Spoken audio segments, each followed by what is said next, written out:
What's up, guys? Finally back from vacation, finally back from Vietnam and the Philippines. So what you can see on my screen is this is young DeMarcus, popular expat living in Thailand, popular YouTuber expat living in Thailand. Well, if you want to know about his experience, you can go to his channel. I'll put his channel below. But I want to talk about health insurance living overseas. He touched on it a little bit in his video. You can go see it. Basically, he was playing basketball and he ended up hurting his knee. I forgot what he said in the video about what part of the knee it was, but it was serious enough. It was serious enough for him to have to go to the hospital. Now, in the video, he explains how much it's going to cost. I think he said it was about 240,000 baht. That translates to about $3,704 US, basically $4,000 US that he would have to pay for the surgery in Bangkok. So that's a lot of money if you don't have it. I mean, I'm pretty sure he has it, but I'm pretty sure he doesn't want to spend it like that, but he has to.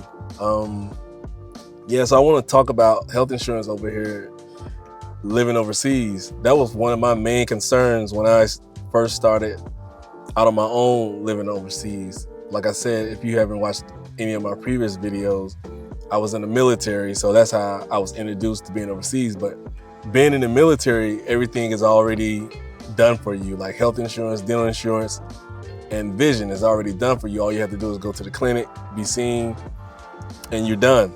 So when I got out of the military, I had to figure all that out on my own.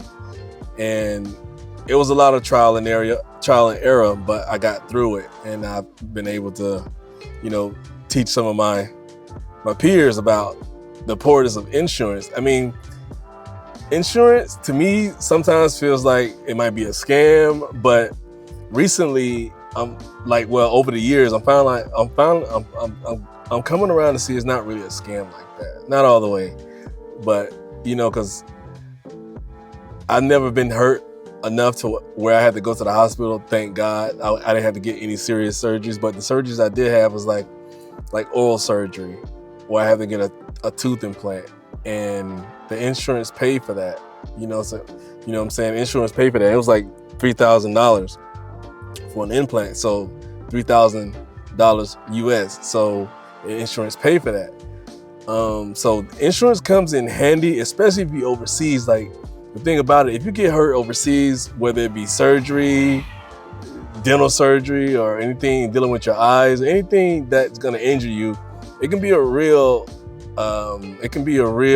serious issue. So that's one thing on my mind all the time, is every year, electing to be in insurance. So I'm working overseas and I have a job that offers insurance, but you have to elect into it every year. And every year I'm thinking like, man, do I really need this insurance for the year? I didn't get hurt last year. I didn't get hurt the previous year. I can not do it this year and save some money. But I'm pretty sure the moment I do that, something's bad will happen, where you need some insurance. So living overseas and having health insurance is probably going to be a good thing for you to invest in. Not probably, it is a good thing for you to invest in. You're never going to know when something's going to happen to you. Where like DeMarcus here, he was playing basketball and hurt his knee. He didn't think he was going to hurt his knee, so he had to come out of pocket for that. I'm guessing from the video, I think he had to come out of pocket that 3,000 and something, basically 4,000 US for his knee. Now, in my situation too, since I have insurance, I wouldn't have to come out of pocket, I probably would have to come out of pocket, but not that much. With insurance, you have a copay, where the way your insurance is set up, where they'll pay the bulk of whatever and you pay the lesser amount. All insurances are not like that. Some insurance require you to pay the bulk and they pay the lesser amount. I'm not really sure on how that all works, but it is insurances out there where the customer pays the bulk and the insurance pays the lesser amount. Like I said, I don't know how that works, but they're out there like that. So I want to come on and tell you guys, if you want to be an expat in another country, the number one priority besides finances you're gonna want to look into some type of healthcare. Not all expats have healthcare. I know a couple of my colleagues, they didn't have healthcare at first either. I'm not sure why they would not have healthcare when they actually work at a job that offers healthcare. But I guess some people feel like they would never need it. And sometimes I do feel like I would never need it, but it is what it is.